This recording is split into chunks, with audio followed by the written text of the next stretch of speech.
liftoff of the Space Shuttle Discovery with the Hubble Space Telescope. Capcom, we have a go for release. It may be the boldest experiment ever undertaken in astronomy, with a legacy that will endure for centuries. You have been awarded the Nobel Prize in Physics. The Hubble Space Telescope is probably the most scientifically productive instrument in history. This single tool, the Hubble Space Telescope, has revealed the size and age of the universe, the birthplace of stars, and the existence of black holes. It's helped us find planets like our own in far-off solar systems, and a mysterious force, dark energy, that makes up about 70% of the universe. The Hubble Space Telescope has completely changed the way that we as scientists understand the universe. The story of Hubble is a story of discovery. It's also the story of one of the biggest blunders in the history of science. This is the moment we find out that we are doomed to failure. Is it possible that you could bring the telescope back? And of the genius and courage that saved the day. The moment of truth is coming. You can't run from it anymore. It's coming. There it is.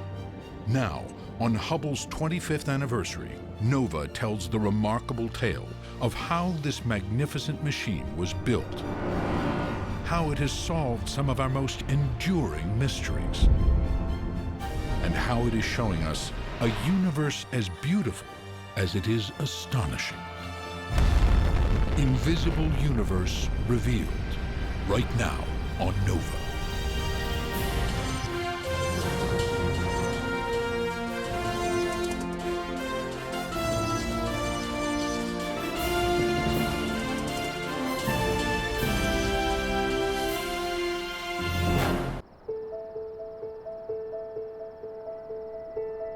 Since the dawn of humanity, we've looked to the heavens and wondered, how old is the universe? How many stars are there in the sky? Are there other planets out there like our own? But in the last 25 years, there's been a revolution. All because of a machine called Hubble. Traveling in space, high above the distortions of our atmosphere, gives this giant telescope great power. It's the size of a school bus. It's traveling at 17,000 miles an hour. It's 300 and something miles above your head. But in there is one of the most precise mirrors mankind has ever built. Billions of times more sensitive than our own eyes, the space telescope has literally brought the universe to us, making more than 1 million observations.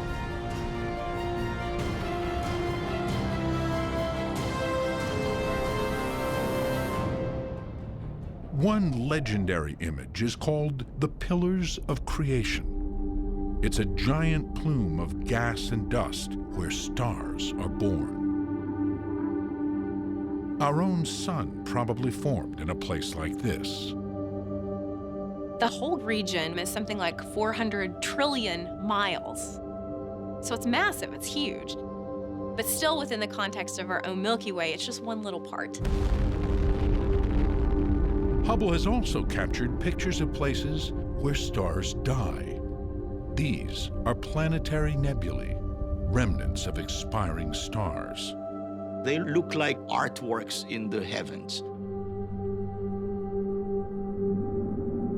Each one of them is different, like snowflakes. And these are some of the most spectacular images that Hubble has produced. Hubble has shown us that black holes are real. A giant one sits at the center of our galaxy, and nearly every other we know. It's discovered the age of the universe, and that there are more stars in the heavens than grains of sand on all the beaches and deserts of the world combined. Over the past 25 years, Hubble has told us a story of creation, destruction, and of vast new mysteries that beckon our curiosity. But putting it in space long seemed an impossible dream, even to those who took on the challenge.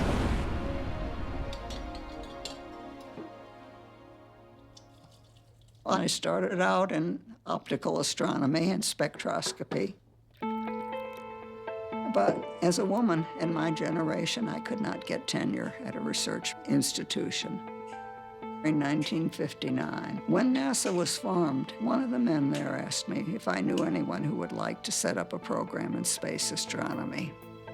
And I decided that the idea of influencing astronomy for 50 years was just more than I could resist, and so I took the job. Astronomer Nancy Roman is known as the mother of the Hubble. She worked on its design and development for nearly 25 years.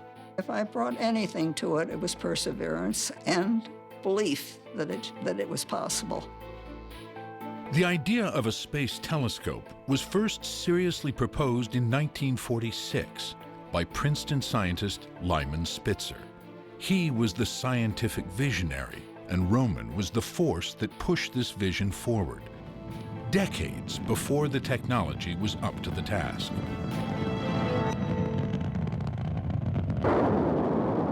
Even into the mid-60s, just getting a rocket safely into space was a challenge. There were a lot of failures. We were babies learning how to walk. And we didn't always succeed. Babies fall down, and we did too. But however far-fetched at the time, the lure of getting a telescope above the distortion of the Earth's atmosphere was strong. The major challenge facing astronomers was the twinkle of the stars. Twinkling stars are an inspiring source of poetry, but in terms of observing stars, it's not very good. If you can imagine you're swimming on the bottom of the swimming pool and you look up and you kind of see the distortion, just like a funhouse mirror. That's what it's like to study stars from the surface of the Earth. The atmosphere is just like that water in the pool. It sloshes around and moves and distorts the image. But when you come up out of the water, everything's clear. That's exactly what happens when a telescope gets above the atmosphere. In the pristine vacuum of space, light can travel for billions of light years, undisturbed. The atmosphere not only distorts light, it prevents some from reaching the ground at all. So for those reasons, astronomers for a long time were eager to get something outside. And so I got a committee together, and that was the beginning of the Hubble. The Space Telescope was named for Edwin Hubble, the great astronomer who did much of his pioneering work in the 1920s at Mount Wilson Observatory in California. In those days, our own galaxy, the Milky Way, was considered the entirety of the universe. Nearly everyone, even Einstein, believed the universe had existed forever in its present state, that it was eternal and unchanging. But Hubble would prove them all wrong. He began by figuring out how far away the stars he was seeing actually were. At the time of Edwin Hubble, it was hard to measure distances. It still is, even today. It's difficult to know if a star appears bright because it is actually bright or simply because it is close to us. So Hubble searched for a rare type of star called a Cepheid variable. Cepheids pulse at a known brightness, so by measuring the amount of light he could see, he could calculate how far away the star actually was.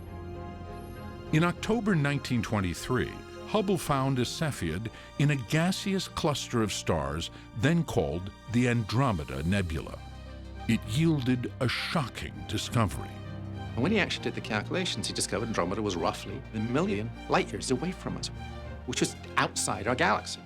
Andromeda was its own galaxy. Oh, there are other galaxies out there, and we're just one of them. For the first time in history, there was evidence that our universe stretched far beyond the Milky Way. But then what he did was, we measured the speed of a whole bunch of these galaxies. Edwin Hubble measured speed by looking at the light the galaxies emitted. He knew if the galaxy was moving toward him, the waves would shorten and shift to the blue part of the spectrum. If it was moving away, the waves would lengthen and shift to the red. Every distant galaxy Hubble looked at, he saw the light from it being redshifted, which meant everything is moving away from everything else.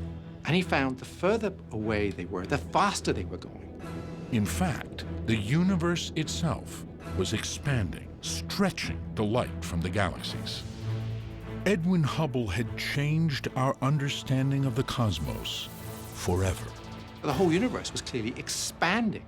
And so this was the discovery of the expansion of the universe, which Einstein said, well, that's crazy, right? The discovery of the expansion of the universe, of course, was a very strong piece of evidence for a beginning.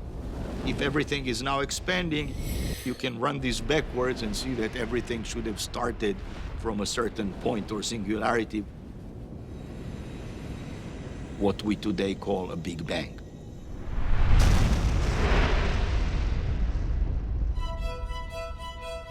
That was pretty radical and mind-blowing stuff back in the 20s and 30s, and some people today even find it mind-blowing. Hubble's discovery opened up the modern era of astronomy and raised huge questions, like how old is the universe? But astronomers couldn't see clearly and deeply enough into the cosmos, so the mystery would endure for decades. Determining the age of the universe was definitely one of the key goals of the launch of the Hubble Space Telescope. Astronomers used to have fistfights where the universe was 10 billion years or 20 billion years old until we launched the Hubble Space Telescope. But first, they would have to build it. I realized that my job at NASA, to a large extent, was salesmanship. And it was a particular problem with Congress. We can cut the space program sharply. The Congress has already cut that $400 million. I think we can cut it $1 billion, and we should cut it $1 billion. Proxmire was quite famous senator of picking out projects that he thought were stupid. We have a war going on in Vietnam. And he asked NASA why the American taxpayer should pay for something like the Hubble. And I came up with the answer that for the cost of a night at the movies, every American would have 15 years of exciting discovery. Finally, after more than a decade, the plans were approved in 1977. Hubble's power would come from an 8-foot-wide mirror. It would gather light from across the universe. To magnify the sky and see tiny details, it would need a long distance to focus the light and give a clear image. But a space telescope needs to be compact, so Hubble would use a second mirror to further magnify the light and focus it onto the cameras. For it to work, the mirrors would have to be perfect. Hubble was the most precise optical mirror ever made. No place along its surface could it deviate from a perfect curve by more than a millionth of an inch. An optics company, Perkin-Elmer, was chosen to do the work, in part because it had already made mirrors for spy satellites. They told NASA, we know how to do this, and this technology is proprietary. We are not going to let you come in and watch what we are doing. So NASA got a rather limited view of what was going on in that little group. And they had very, very precise instruments that they designed just for polishing this mirror. They had to work at night so that the vibration of cars in the parking lot wouldn't cause problems with the polishing equipment. They had to isolate it and float it on a table so any vibrations from the building wouldn't come in. And this program was over budget, behind schedule. They were desperate to get the telescope built and flown. Perkin-Elmer's own measurements showed discrepancies in the surface of the mirror, but this was never passed on to NASA. The telescope was declared ready for launch, a disaster waiting to happen. The hopes and dreams of the world's astronomers were with us that day at Cape Canaveral. Go ahead. The last time astronomers leapt a factor of 10 in observing capability was when Galileo in 1610, instead of using his eye, put the telescope in front of his eye. And liftoff of the Space Shuttle Discovery with the Hubble Space Telescope, our window on the universe. All increases in capability after Galileo were incremental. They weren't leaps of a factor of 10 until Hubble. Mission Control, Houston. Roger, roll, Discovery. We thought, let's go, we're off to the races. Little did we know the time bomb that was ticking. Little did we know. Discovery, Houston. You have a go to open the doors. Roger, Houston. After nearly 30 years of planning, on April 25, 1990, astronauts used a robotic arm to deploy the Hubble Space Telescope in orbit, 380 miles above the Earth. Capcom, we have a go for release. We concur, Charlie. Mission Control, Houston confirms the Hubble Space Telescope is released. With the telescope finally in place, everyone was excited to see what it could do. Scientists make final adjustments before we get to see the clearest pictures ever seen in the history of astronomy. Nose gear touchdown. But when the first images arrived, they weren't quite what the scientists had expected.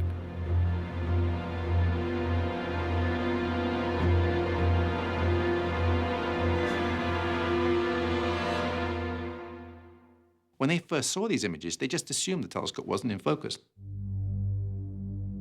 They tried to move the focus backwards and forwards, but the light kept being blurred, like it was always out of focus. It was really quite a shock. We were very worried. I just couldn't believe it. It definitely was a huge shock. We're supposed to revolutionize astronomy. How is it that we can't focus this telescope? How is this even possible? After weeks of investigation, horrified astronomers suspected something was wrong with the mirror. This is my logbook that I kept during the early days of Hubble. Daily, we went to meetings and we kept a record of everything that was happening. Here's a particularly interesting day. We were told about the actuators on the back of the mirror. The actuators might be able to fix small errors in the surface of the mirror by pushing and pulling on it. So this says 1/2 wave is 7 times the dynamic range, meaning the problem is 7 times worse than they could fix. And here's a little note I wrote. This is the moment we find out that we are doomed to failure. Sandra Faber and her colleagues realized that the problem was massive and lay at the very heart of the telescope. The Hubble telescope has a big primary mirror that collects the light, and then there's a secondary mirror which reflects the light back down to the detector. So if everything is working, every zone of the primary mirror should come to a focus at exactly the same location. With a single focal point, a star would appear crisp and bright. But this wasn't what was happening. As I looked at those star images, I could see that the problem with Hubble was the rays are coming to a focus at different points. And that is the classic problem called spherical aberration. This is the actual set of images that my team presented that convinced people of the spherical aberration. The top set of images is simulated with software. The bottom is the actual images. And the fact that they match is what shows that we really understood what was going on. That was a kiss of death. It was like a bullet to the head. So I said, well, what are we going to do? Should we declare this telescope to be junk and just end it? Can we use it in its present form and get something out of it? Can we fix it?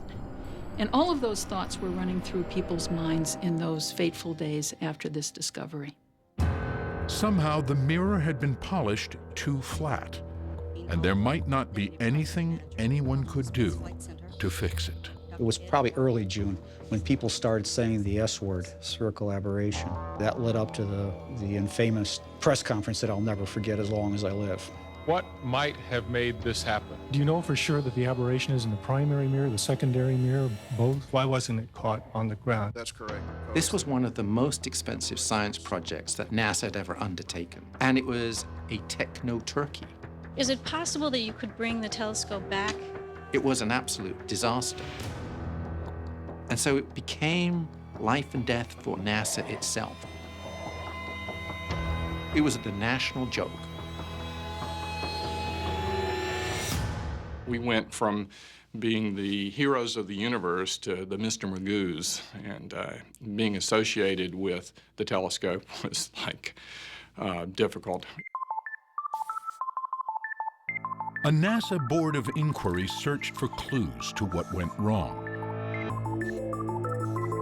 Inspecting every piece of every tool used to polish the mirror, they found the smoking gun.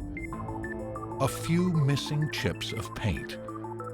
They had thrown off the laser-guided measuring tool used to shape the mirror. Everything was off about 1 millimeter. And so they polished the edges of the mirrors a little too flat. About 1/50th of the thickness of a human hair. Many feared this meant Hubble was dead, since the mirror was hard to access and impossible to remove in space. Sandra Faber was on the panel tasked with finding a solution. The Blue Ribbon Committee convened. People were thinking about everything from bringing the telescope down to having astronauts go up in orbit and swim down into the tube and install correcting optics in front of the primary mirror. Basically shows the front end of the telescope. I called the report jokingly, 50 bad ways to fix a space telescope. The best idea was to put small corrective mirrors in front of the cameras and other instruments. But the problem was getting the mirrors inside the telescope. Jim Crocker was an engineer in charge of Hubble operations. We got to the point where it's like, we're kind of running out of ideas here and not sure what to do. There's a lot of ways to fix this. There's just no way to perform them in space. I actually came back from the meeting and went back to the hotel we were staying at. And I thought, well, I'll take a shower before we go out to dinner. The shower head's on a sliding rod, and the head goes up and down. And so I turned the water on, and I slid it up, and then it was like it clicked. If we packaged the mirrors into a little robotic arm, and we put that arm into a new instrument, it could raise this mirror up and flip the little mirrors out in front of each of the other instruments and correct them all. And I thought, that'll work.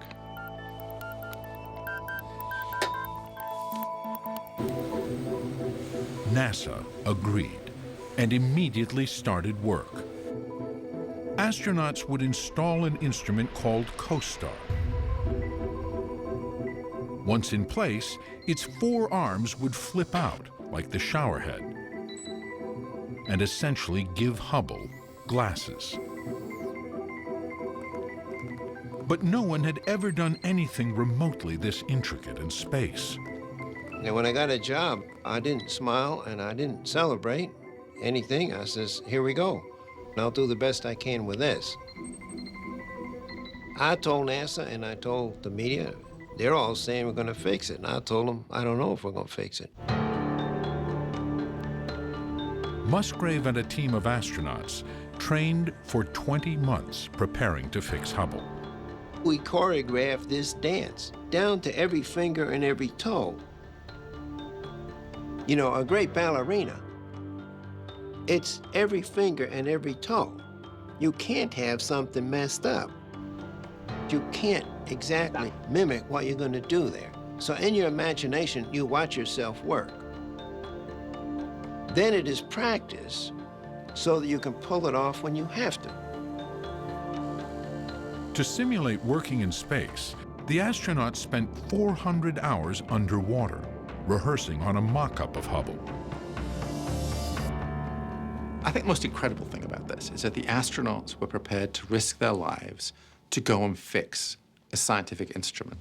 OTC CDR, how do you read this morning?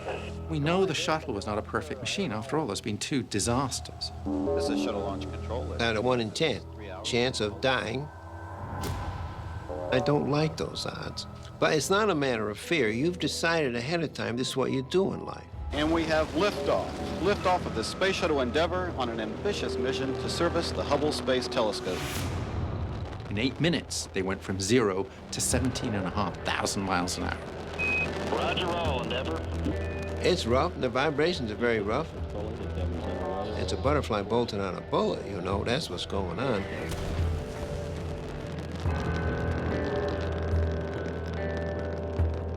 It takes the crew 2 days to catch up to the telescope. As soon as I caught that bright star out there, it had to be Hubble, nothing else.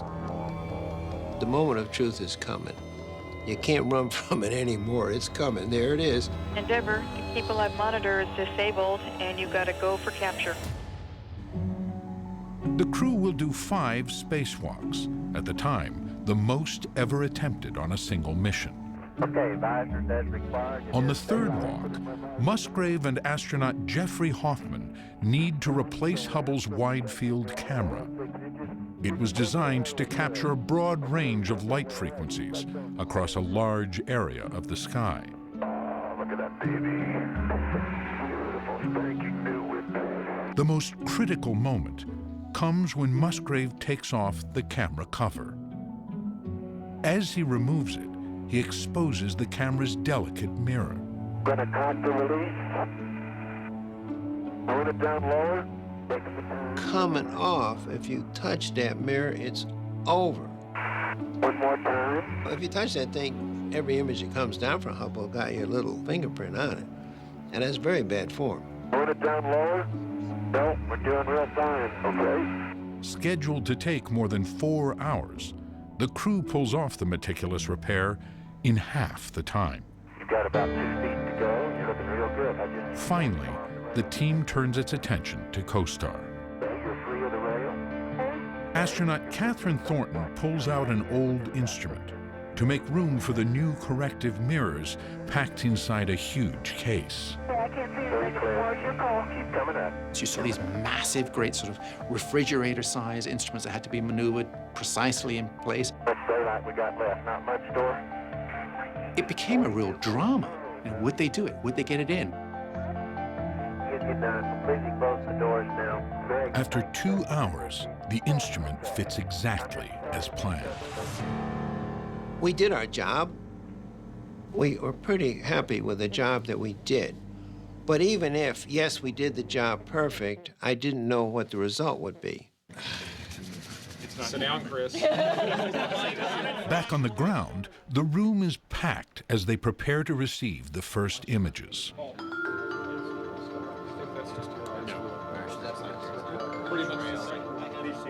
I told somebody at the time that it was almost like when your child is born.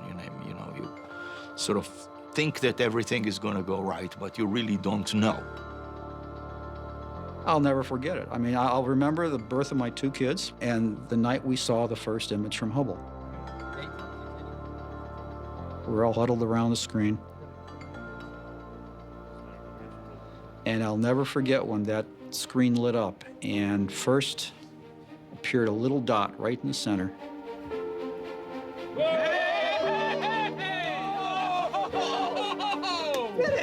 And that by itself was good news because there was no fuzz around it. But then more and more little dots, stars, started showing up until the whole screen was filled with crystal clear points of light. And all the faint stuff we were never seeing suddenly showed up.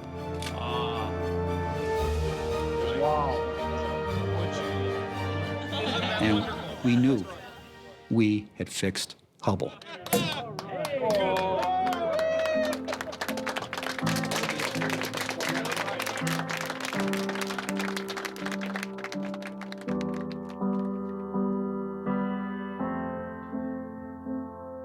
Once we saw the new images, we knew that that's it. They nailed it.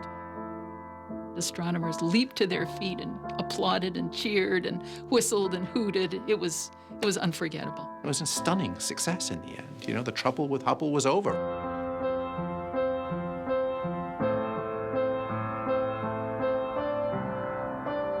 With the Space Telescope now fully living up to its design, scientists could finally begin to solve some of the timeless mysteries of the universe.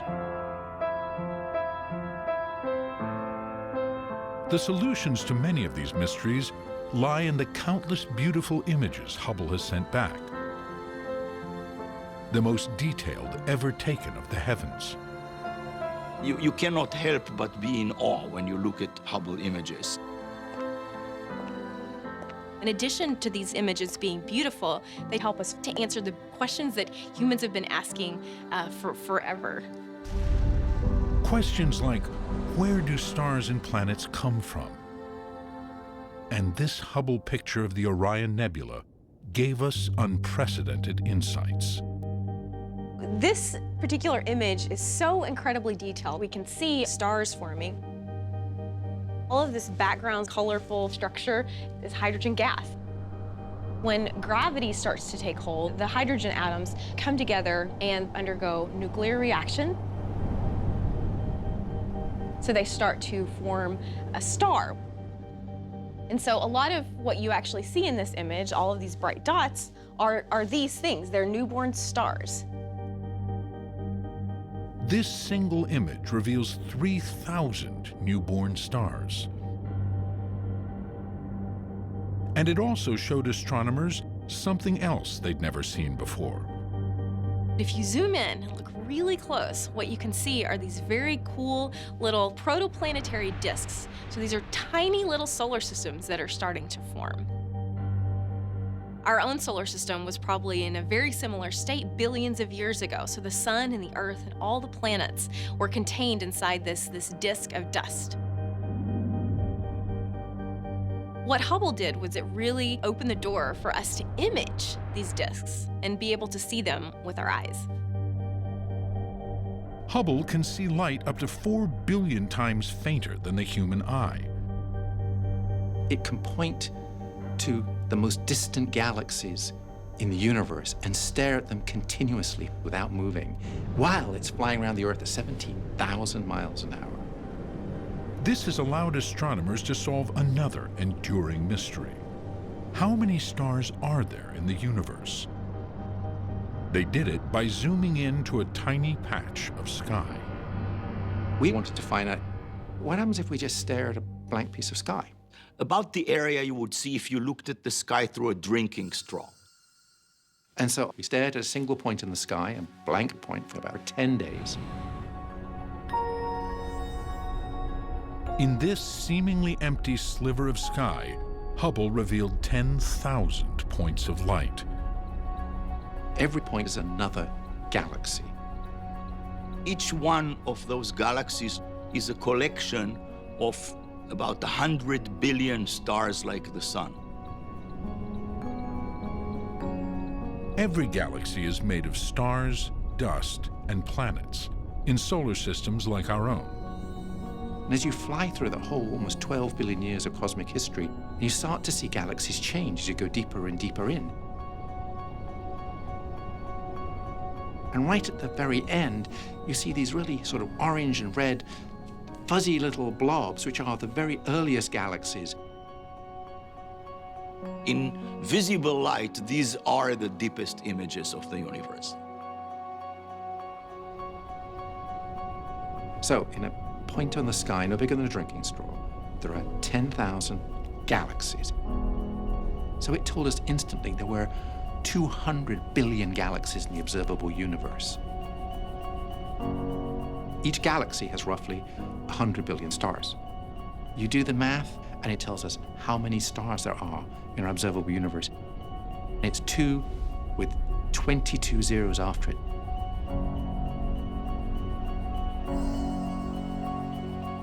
We didn't know that before the Hubble Space Telescope went up. The telescope would also help answer another one of the most profound mysteries ever contemplated. How old is the universe? The Hubble Space Telescope represents exploring in the true sense. You don't know what you're going to find. The discovery of the age of the universe would take a circuitous route, building on Edwin Hubble's breakthrough that showed the universe is expanding. It would also set the stage for a shocking surprise. Everybody had known for many years that the universe was expanding, but everybody had assumed that the universe would slow down in that expansion because gravity would attract everything to everything else, and that would slow the expansion. And the big question was, is there enough stuff in the universe to gravitationally attract the universe to come to a halt? Is gravity retarding it enough that eventually the expansion will stop, and then the universe would start contracting? And so we wanted to measure, as far out as we could, as far back in time as we could, the past expansion rate of the universe and compare that to today. Like Edwin Hubble had decades before, the scientists needed to find stars of known brightness so they could accurately measure distances. Hubble had used Cepheid variables, but Perlmutter and Reese searched for something called a supernova type 1A. These exploding stars all burn with the same peak brightness, 5 billion times brighter than our sun. But the trick was to find them.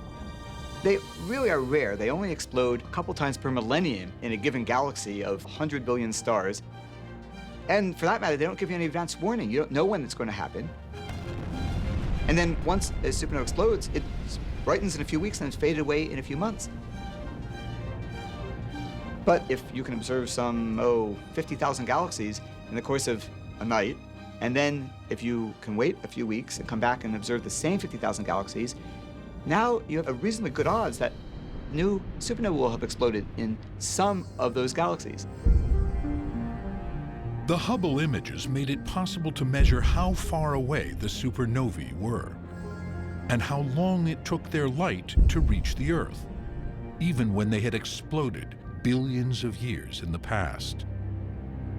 And that's, of course, the whole game here, because you need to be able to tell the brightness of that supernova to tell exactly what point in time in history you're looking at. With the same technique Edwin Hubble had used, redshift, Perlmutter measured a distant supernova's light to see how fast it seemed to be moving away.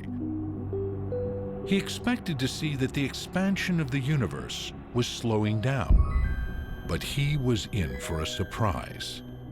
It was 7-8 billion years back in the past, and that one supernova suggested that the universe was not slowing down. And this was very interesting, very puzzling. His team then analyzed 42 more supernovae and came to a shocking conclusion. That data set strongly suggested that the universe was actually speeding up. Adam Reese was part of a competing group, and his work was yielding the same odd result. Looking into the past, he expected to see that the expansion of the universe had slowed, but 5 billion years ago, it started to accelerate. You know, you worry a tremendous amount because there are many ways to get a measurement like that wrong. Pretty much only one way to get it right. The two teams working on this at this point were in really tight rivalry. We were not talking to each other about what we were finding at all. You wake up at 2 in the morning and you think, oh my God, did I account for some subtlety? We knew that if we got anything wrong, the other group would be sure to point it out. Did I subtract it from the total? Is this right? And, you know, this is like cosmic accounting. You know, you got to make sure that it's right. But the numbers were correct. Within weeks of each other in 1998, the two teams announced the same shocking conclusion. The expansion of the universe was speeding up. You have been awarded the Nobel Prize in Physics for the discovery of the accelerating expansion of the universe. Perlmutter and Reese, together with Reese's team leader, Brian Schmidt, shared the 2011 Nobel Prize in Physics. But their discovery had opened up a whole new mystery. What was fueling the acceleration? Scientists called it dark energy. Something like 70% of all the stuff of the universe has to be made of this dark energy for the universe to be accelerating the way it is. And so it's possibly the most important stuff in the universe, and we don't know anything about it. I don't really know what dark energy is. We don't have an explanation that would satisfy really anybody, especially a physicist. And so it's blowing everybody's minds again. I mean, physicists call this the most important problem in physics because we don't know where this dark energy's come from. We can't calculate where it's come from. Our models don't work. But despite the mystery, the discovery helped finally resolve the question astronomers had dreamed of answering for centuries. How old is the universe? You need to know that history of when was it faster, when was it slower, if you're going to piece it all together and working our way back to the point at which all the distances would go to zero, the beginning of the universe, the Big Bang. Scientists found Cepheids and supernovae stretching far across the universe. They used Hubble to measure their distances and redshift to figure out how fast these points seemed to be traveling away. This revealed how long the total expansion had taken since the Big Bang. Hubble provided a ruler for the universe. So when you put together the basic size and the history of how fast things were going in the past, you get 13.7 billion years. Our universe is 13.7 billion years old. Hubble had finally helped answer this fundamental question. There was a promise, and Hubble delivered on that promise. And then, nearly a century after Edwin Hubble first glimpsed galaxies beyond our own, the Space Telescope took on another profound question. How do galaxies actually form? At the center of the mystery, black holes. Regions so dense that nothing can escape their pull. The basic idea of a black hole is the gravity is so strong that nothing can escape. Even light cannot get out. We can't take a picture of a black hole directly. It's black. So how do we know it's there? We know it's there by studying the way stuff moves in its vicinity. Things orbiting close to it are going to go very fast. But you have to get very close to the hole in order to see that effect. Scientists had theorized, but never proven, the existence of supermassive black holes billions of times the mass of our sun, until they used Hubble to look at the core of a galaxy called M87. It was the superior spatial resolution of Hubble that was the key. In the galaxy M87, the gas on this side is coming towards you, and the gas on that side is going away from you. And we can measure the motions and calculate the mass of the black hole 3 billion times the mass of our sun. But how common are these giant black holes? Sandra Faber's team used Hubble to measure the speeds of stars orbiting around the center of other galaxies and discovered something remarkable. We accumulated measurements of stellar speeds in, I would say, 24 galaxies. And in every one, we found evidence for a compact central mass. Essentially, at the center of almost every galaxy, there is a supermassive black hole. There is some regulating mechanism here that makes the black hole and the bulge of stars around it grow together.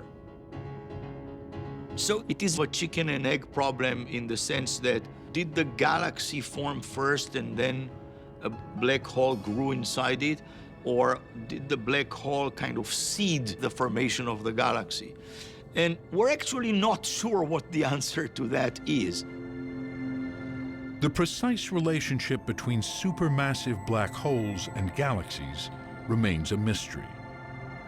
It's just one of the countless questions and profound discoveries generated by Hubble over its 25-year history. And its continued success is a testament to the humans who have kept it going. We want you to use your best judgment that the pitching array will definitely clear the top of HST. Astronauts have upgraded the telescope on 5 different missions since its launch. Hubble has arrived on board Atlantis. Okay, here we go.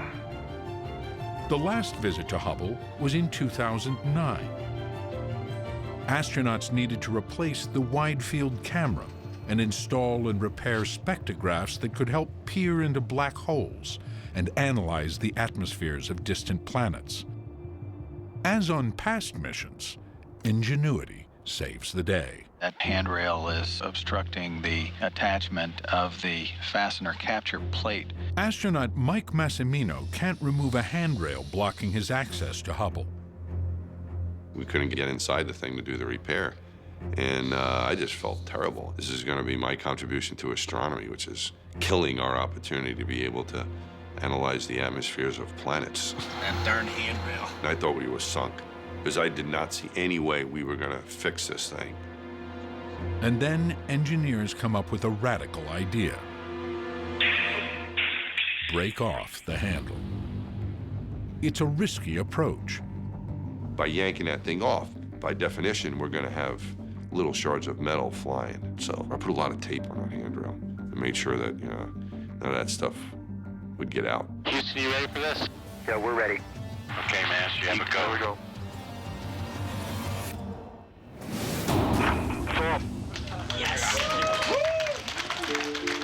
Disposal bag, please.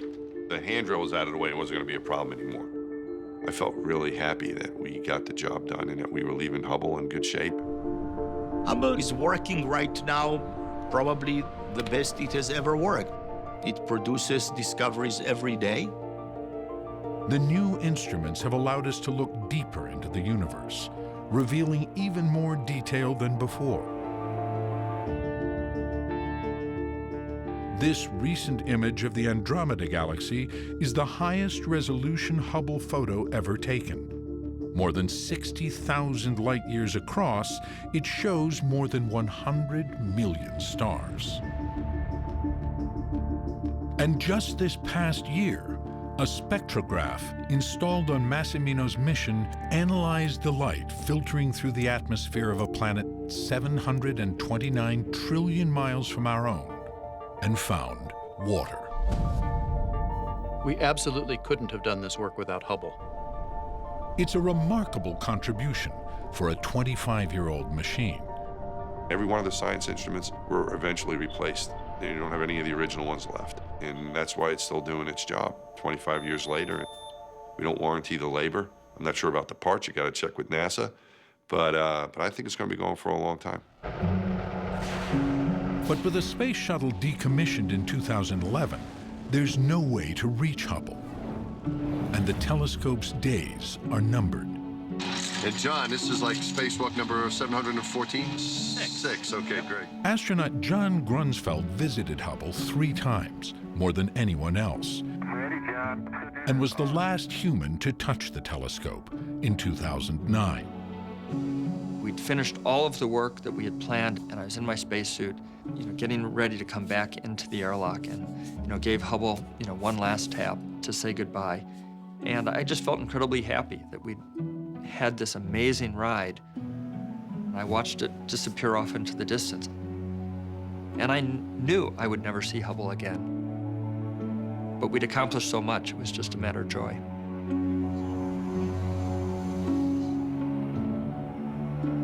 Scientists hope that Hubble will work for another decade. But with every orbit, it encounters slight drag from the Earth's atmosphere. The telescope will eventually fall from the sky, probably in the late 2030s.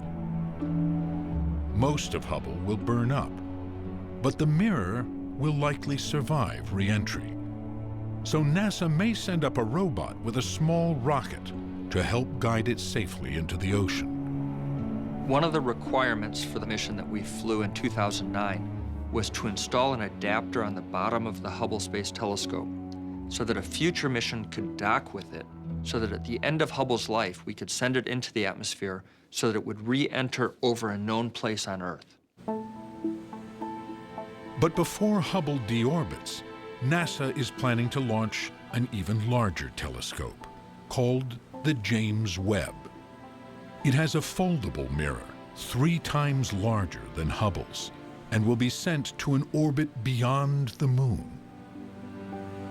But it will be hard to live up to the legacy of Hubble. The Hubble Space Telescope is probably the most scientifically productive instrument in history. Before the Hubble was launched, we didn't actually know the age of the universe.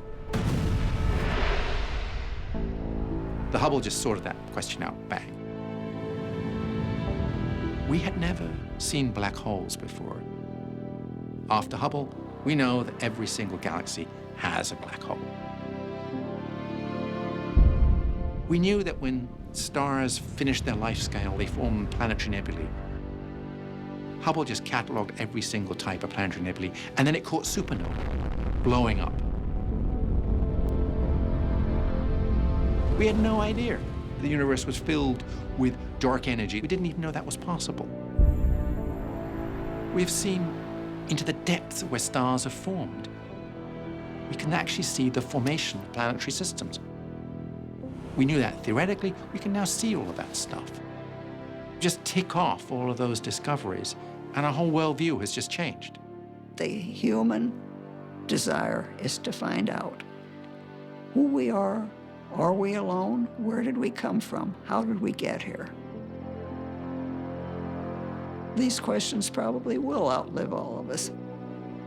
But I think Hubble has been very important in making progress toward these answers.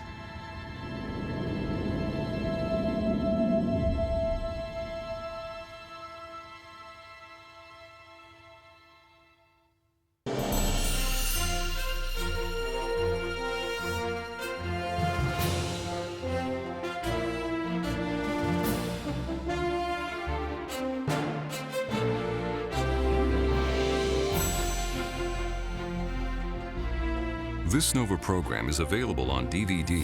To order, visit shoppbs.org or call 1-800-PLAY-PBS. NOVA is also available for download on iTunes.